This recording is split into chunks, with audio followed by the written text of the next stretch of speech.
Going to be starting a new session here on Bangalore Sci-Fi Club.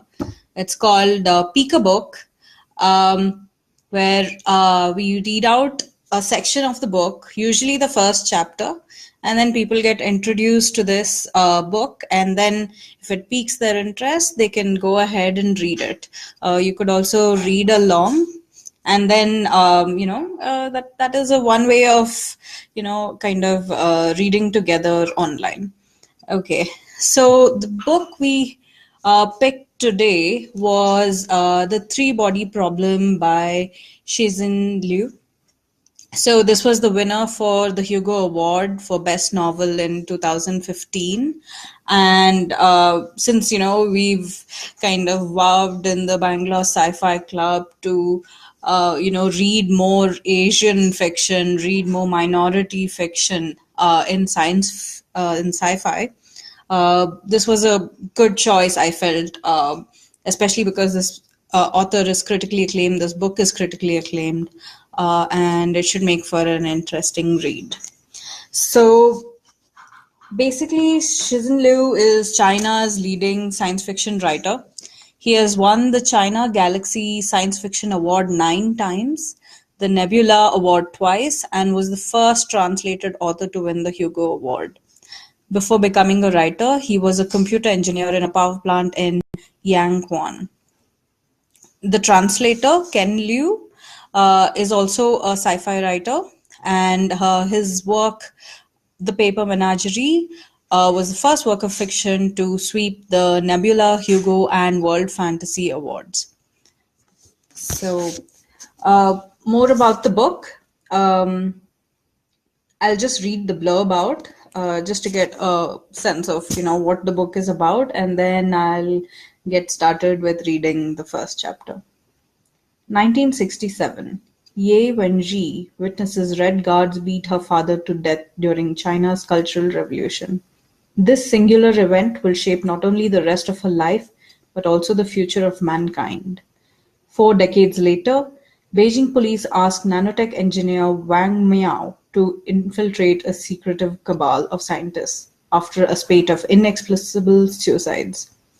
Wang's investigation will lead him to a mysterious online game and immerse him in a virtual world ruled by intractable and unpredictable interaction of its 3 suns. This is the three-body problem, and it is the key to everything. The key to the scientist's deaths, the key to a conspiracy that spans light years, and the key to the extension-level threat to humanity. Vivid, imaginative, and rooted in cutting-edge science is what author David Brin says. So let's get started with reading the book itself. Part 1. Silent Spring. Chapter 1. The Madness Years. China, 1967. The Red Union had been attacking the headquarters of the April 28th Brigade for 2 days. Their red flags fluttered restlessly around the brigade building like flames yearning for firewood. The Red Union commander was anxious, though not because of the defenders he faced. The more than 200 Red Guards of April 28th Brigade were merely greenhorns compared with the veteran Red Guards of the Red Union, which was formed at the start of the Great Proletarian Cultural Revolution in early 1966. The Red Union had been tempered by the tumultuous experience of revolutionary tours around the country and seeing Chairman Mao in the great rallies in Tiananmen Square. But the commander was afraid of the dozen or so iron stoves inside the building, filled with explosives and connected to each other by electric detonators. He couldn't see them, but he could feel their presence, like an iron sensing the pull of a nearby magnet. If a defender flipped the switch, revolutionaries and counter-revolutionaries alike would all die in one giant ball of fire. And the young Red Guards of April 28th Brigade were indeed capable of such madness. Compared with the weathered men and women of the first generation of Red Guards, the new rebels were a pack of wolves on hot coals, crazier than crazy.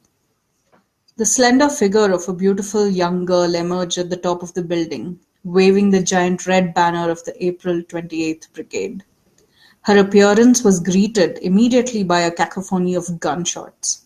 The weapons attacking her were a diverse mix: antiques such as the American carbines, Czech-style machine guns, Japanese Type 38 rifles, newer weapons such as standard-issue People's Liberation Army rifles, and submachine guns, stolen from the PLA after the publication of August editorial, and even a few Chinese Dadao swords and spears.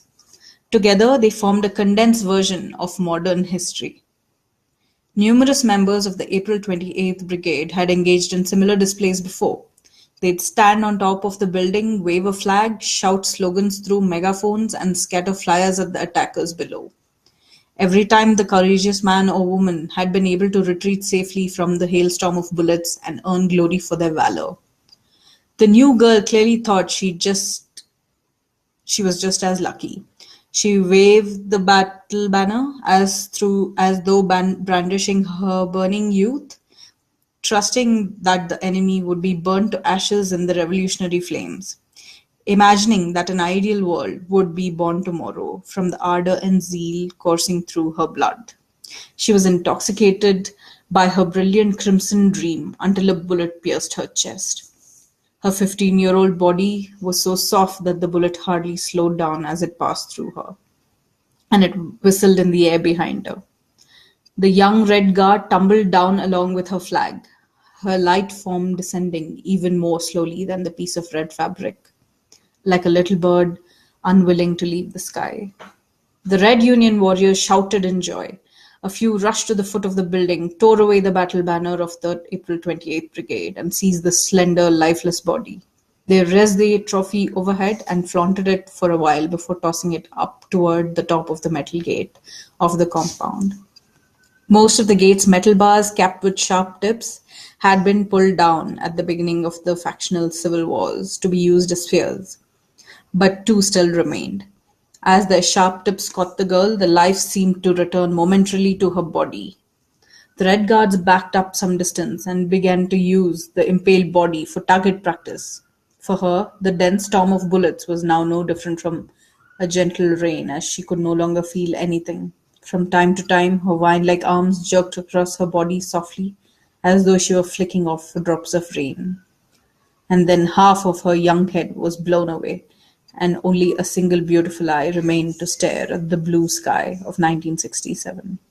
There was no pain in that gaze, only solidified devotion and yearning. And yet, compared to some others, she was fortunate. At least she died in the throes of passionately sacrificing herself for an ideal. Battles like this one raged across Beijing, like a multitude of CPUs working in parallel, their combined output, the Cultural Revolution. A flood of madness drowned the city and seeped into every nook and cranny. At the edge of the city, on the exercise ground of Tsinghua University, a mass struggle session, attended by thousands, had been going on for nearly 2 hours. This was a public rally intended to humiliate and break down the enemies of the revolution through verbal and physical abuse until they confessed to their crimes before the crowd. As the revolutionaries had splintered into numerous factions, opposing forces everywhere engaged in complex maneuvers and contests. Within the university, intense conflicts erupted between the Red Guards, the Cultural Revolution Working Group, the Workers' Propaganda Team, and the Military Propaganda Team. And each faction divided it into new rebels groups from time to time, each based on different backgrounds and agendas, leading to even more ruthless fighting. But for this mass struggle session, the victims were the reactionary bourgeois academic authorities. These were the enemies of every faction, and they had no choice but to endure cruel attacks from every side. Compared to other monsters and demons, reactionary academic authorities were special. During their earlier struggle sessions, they had been both arrogant and stubborn. That was also the stage in which they had died in the largest numbers. Over a period of 40 days in Beijing alone, more than 1,700 victims of struggle sessions were beaten to death. Many others picked an easier path to avoid the madness. Lao She, Wu Han, Jian Bozan, Fu Lei, Zhao Jiuzhang, Yi Chun, Wei Ji, Haimo, and other once respected intellectuals had all chosen to end their lives. Those who survived that initial period gradually became numb as the ruthless struggle session continued. The protective mental shell helped them avoid total breakdown. They often seemed to be half asleep during the sessions and would only startle awake when someone screamed in their faces to make them mechanically recite their confessions, already repeated countless times. Then some of them entered a third stage. The constant, unceasing struggle sessions injected vivid political images into their consciousness like mercury, until their minds, erected upon knowledge and rationality, collapsed under the assault. They began to really believe that they were guilty, to see how they had harmed the great cause of the revolution. They cried, and their repentance was far deeper and more sincere than that of those monsters and demons who are not intellectuals. For the Red Guards, heaping abuse upon victims in those two latter mental stages was utterly boring. Only those monsters and demons who were still in the initial stage could give their overstimulated brains the thrill they craved, like a red cape of the matador. But such desirable victims had grown scarce. In Xinhua, there was probably only one left, because he was so rare he was reserved for the very end of the struggle session. Ye Zhetai had survived the Cultural Revolution so far, but he remained in the first mental stage. He refused to repent, to kill himself, or to become numb. When this physics professor walked onto the stage in front of the crowd, his expression clearly said, "Let the cross I bear be even heavier." The Red Guards did indeed have him carry a burden, but it wasn't a cross. Other victims wore tall hats made from bamboo frames, but his was welded from thick steel bars. And the plaque he wore around his neck wasn't wooden, like the others, but an iron door taken from a laboratory oven. His name was written on the door in striking black letters, and two red diagonals were drawn across them in large X. Twice the number of Red Guards used for other victims escorted Ye onto the stage, 2 men and 4 women. The 2 young men strode with confidence and purpose, the very image of mature Bolshevik youths. They were both fourth-year students majoring in theoretical physics, and Ye was their professor. The women, really girls, were much younger, second-year students from the junior high school attached to the university. Dressed in military uniforms and equipped with bandoliers, they exuded youthful vigor and surrounded Ye Zhetai like four green flames. His appearance excited the crowd. The shouting of slogans, which had slackened a bit, now picked up with renewed force and drowned out everything else like a resurgent tide. After waiting patiently for the noise to subside, one of the male Red Guards turned to the victim. "Ye Zhetai, you are an expert in mechanics. You should see how strong the great unified force you're resisting is. To remain so stubborn will only lead to your death. Today we will continue the agenda from the last time. There is no need to waste words. Answer the following question without your typical deceit. Between the years 1962 and 65, did you not decide on your own to add relativity into the intro of physics course?" "Relativity is a part of the fundamental theories of physics," Ye answered. "How can a basic survey course not teach it?" "You lie," a female Red Guard by his side shouted. "Einstein is a reactionary academic authority. He would serve any master who dangled money in front of him. He even went to the American imperialists and helped them build the atom bomb. To develop a revolutionary science, we must overthrow the black banner of capitalism, represented by theory of relativity." Ye remained silent, enduring the pain brought back by the heavy iron hat and the iron plaque hanging from his neck. He had no energy to answer questions that were not worth answering. Behind him, one of his students also frowned. The girl who had spoken was the most intelligent of the 4 female Red Guards, and she was clearly prepared, as she had been seen memorizing the struggle session script before coming on stage. But against someone like Ye Zhetai, a few slogans like that were insufficient. The Red Guards decided to bring out the new weapon they had prepared against their teacher. One of them waved to someone offstage. Ye's wife, physics professor Xiao Lin, stood up from the crowd's front row. She walked onto the stage dressed in an ill-fitting green outfit, clearly intended to imitate the military uniform of the Red Guards. Those who knew her remembered that she had often taught class in elegant qipao, and her current appearance felt forced and awkward. Ye's attire, she was clearly unused to such theatre, and though she tried to make her voice louder, the effort magnified the tremors in it. You didn't think that I would stand up and expose you, criticize you? Yes, in the past I was fooled by you. You covered my eyes with your reactionary view of the world and science. But now I am awake and alert. With the help of the revolutionary youths, I want to stand on the side of the revolution and the side of the people. She turned to face the crowd. Comrades, revolutionary youths, revolutionary faculty and staff, we must clearly understand the reactionary nature of Einstein's theory of relativity. This is most apparent in general relativity. Its static model of the universe negates the dynamic nature of matter. It's anti-dialectical. It treats the universe as limited, which is absolutely a form of reactionary idealism. As he listened to wife's lecture, Ye allowed himself a wry smile. Lin, I fooled you. Indeed, in my heart you've always been a mystery. One time I praised your genius to your father. He's lucky to have died early and escaped this catastrophe. And he shook his head, telling me that he did not think you would ever achieve much academically. What he said next turned out to be so important to the second half of my life.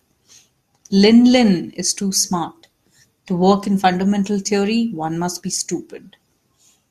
In later years, I began to understand his words more and more. Lin, you truly are too smart. Even a few years ago, you could feel the political winds shifting in academia and prepared yourself. For example, when you taught, you changed the names of many physical laws and constants. Ohm's law you called resistance law. Maxwell's equations you called electromagnetic equations. Planck's constant you called the quantum constant. You explained to your students that all scientific accomplishments resulted from the wisdom of the working masses, and those capitalistic academic authorities only stole these fruits and put their names on them. But even so, you couldn't be accepted by the revolutionary mainstream. Look at you now. You're not allowed to wear the red armband of the revolutionary faculty and staff. You had to come up here empty-handed, without the status to carry a little red book. You can't overcome the fault of being born to a prominent family in pre-evolutionary China and of having such famous scholars as parents. But you actually have more to confess about Einstein than I do. In the winter of 1922, Einstein visited Shanghai because your father spoke fluent German. He was asked to accompany Einstein on his tour. You told me many times that your father went into physics because of Einstein's encouragement, and you chose physics because of your father's influence. So, in a way, Einstein can be said to have indirectly been your teacher, and you once felt so proud and lucky to have such a connection. Later, I found out that your father had told you a white lie. He and Einstein had only one very brief conversation, the morning of November 13, 1922. He accompanied Einstein on a walk along Nanjing Road. Others who went on the walk included Yu Ren, the president of Shanghai University, and Cao Gubeng, the general manager of the newspaper Ta Kung Pa. When they passed a maintenance site in the roadbed, Einstein stopped next to a worker who was smashing stones and silently observed this boy with torn clothes and dirty face and hands. He asked your father how much the boy earned each day. After asking the boy, he told Einstein, 5 cents. This is the only time he spoke with the great scientist who changed the world. There was no discussion of physics, of relativity, only cold, harsh reality. According to your father, Einstein stood there for a long time after hearing the answer, watching the boy's mechanical movements, not even bothering to smoke his pipe as the embers went out.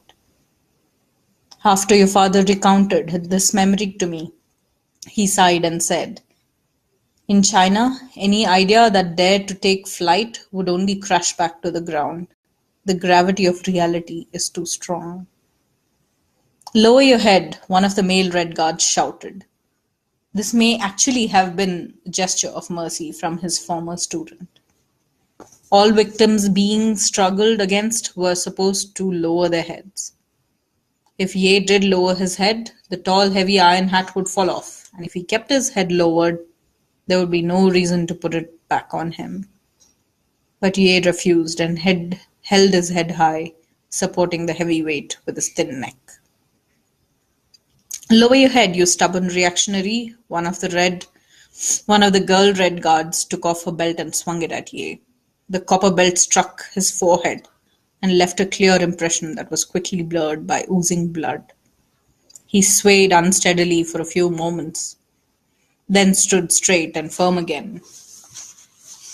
One of the male Red Guards said, when you taught quantum mechanics, you also mixed in many reactionary ideas. Then he nodded at Shaolin, indicating that she should continue. Shao was happy to oblige. She had to keep on talking. Otherwise, her fragile mind, already hanging on only by a thin thread, would collapse completely.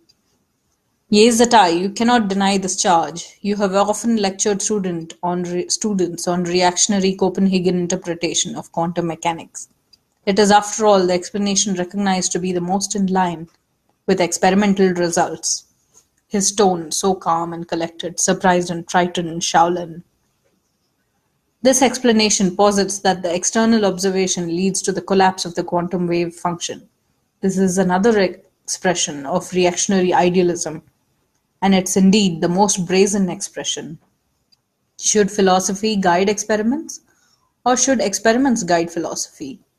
Ye's sudden counterattack shocked those leading the struggle session. For a moment, they did not know what to do. Of course, it should be the correct philosophy of Marxism that guides scientific experiments, one of the male Red Guards finally said. Then that's equivalent to saying the correct philosophy falls out of the sky. This is against the idea that the truth emerges from experience. It's counter to the principles of how Marxism seeks to understand nature. Shaolin and the two college student Red Guards had no answer for this. Unlike the Red Guards who were still in junior high school, they couldn't completely ignore logic. But the four junior high girls had their own revolutionary methods that they believed were invincible. The girl who hit Ye before took out her belt and whipped Ye again. The other three girls also took off their belts to strike at Ye. With their companion displaying such revolutionary fervor, they had to display even more, or at least the same amount. The two male Red Guards didn't interfere. If they tried to intervene now, they would be suspected of being insufficiently revolutionary. You also taught the Big Bang Theory. This is the most reactionary of all scientific theories, one of the male Red Guards spoke up, trying to change the subject. Maybe in the future this theory will be disproven, but the two great cosmological discoveries of the century, Hubble's law and observation of the cosmic microwave background, show that the Big Bang Theory is currently the most plausible explanation for the origin of the universe. Lies, Shaolin shouted. Then she began a long lecture about the Big Bang Theory, remembering to splice insightful critiques of the theory's extremely reactionary nature. But the freshness of the theory attracted the most intelligent of the four girls, who couldn't help but ask, time began with the singularity? So what was there before the singularity? Nothing, Ye said, the way he would answer a question from any curious young person. He turned to look at the girl kindly. With his injuries and the tall iron hat, the motion was very difficult. No, nothing? That's reactionary. Completely reactionary, the frightened girl shouted. She turned to Shaolin, who gladly came to her aid. The theory leaves open a place to be filled by God, Shao nodded at the girl. The young Red Guard, confused by these new thoughts, finally found her footing. She raised her hand, still holding the belt, and pointed at Ye. You're trying to say that God exists? I don't know. What? I'm saying I don't know. If by God you mean some kind of superconscious outside the universe, I don't know if it exists or not. Science has given no evidence either way. Actually, in this nightmarish moment, Ye was leaning towards believing that God did not exist. This extremely reactionary statement caused a commotion in the crowd. Led by one of the Red Guards on stage, another tide of slogan shouting exploded. Down with reactionary academic authority, Yezetai. Down with all reactionary academic authorities. Down with all reactionary doctrines.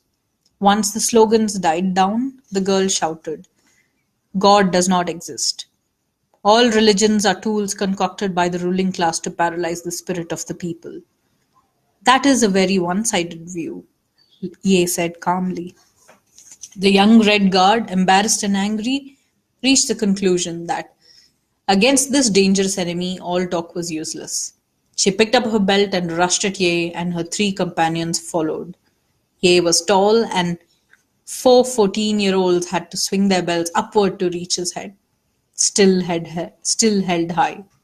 After a few strikes, the tall iron hat which had protected him a little fell off. The continuing barrage of strikes by the metal buckles finally made him fall down. The young Red Guards, encouraged by their success, became even more devoted to this glorious struggle. They were fighting for faith, for ideals. They were intoxicated by the bright light cast on them by history, proud of their own bravery.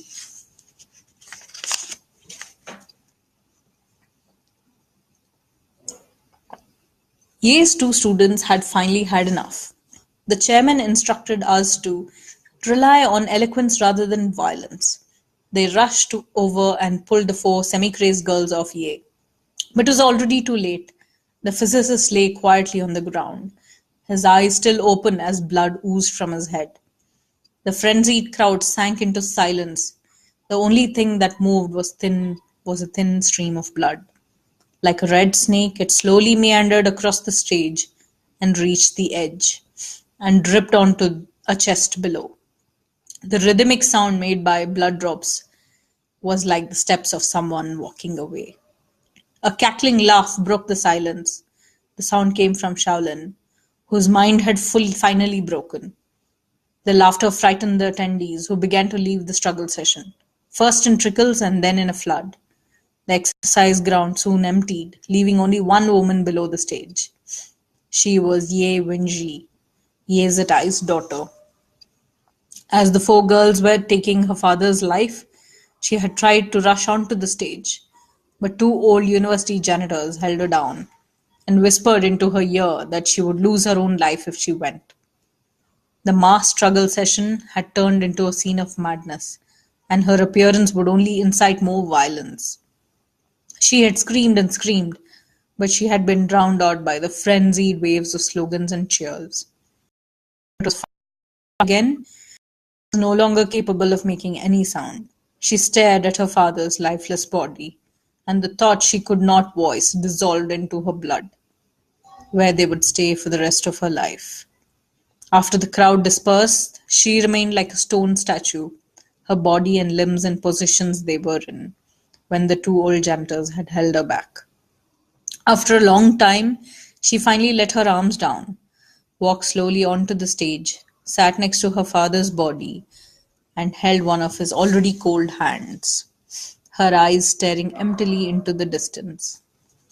When they finally came to carry away the body, she took something from her pocket and put it into her father's hand, his pipe. Wenji quietly left the exercise grounds, empty save for the trash left by the crowd, and headed home. When she reached the foot of the faculty housing apartment building, she heard peals of crazy laughter coming out of the second floor window of her home. That was the woman she had once called mother. Wenji turned around, not caring where her feet would carry her. Finally, she found herself at the door of Professor Ruan Wen. Throughout the 4 years of Wenji's college life, Professor Ruan had been her advisor and her closest friend. During the 2 years after that, when Wenji had been a graduate student in the astrophysics department, and through the subsequent chaos of the Cultural Revolution, Professor Ruan remained her closest confidant and other than her father. Ruan had studied at Cambridge University, and her home had once fascinated Wenji. Refined books, paintings, records brought back from Europe, a piano, a set of European style pipes arranged on a delicate wooden stand, some made from Mediterranean briar, some from Turkish meerschaum.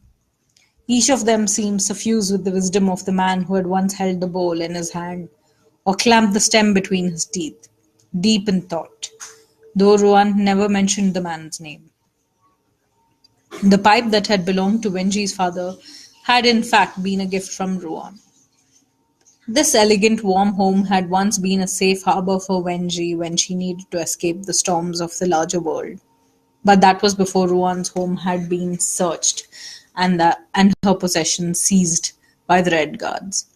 Like Wenji's father, Ruan had suffered greatly during the Cultural Revolution. During her struggle sessions, the Red Guards had hung a pair of high heels round her neck and streaked her face with lipstick to show how she lived the corrupt lifestyle of a capitalist.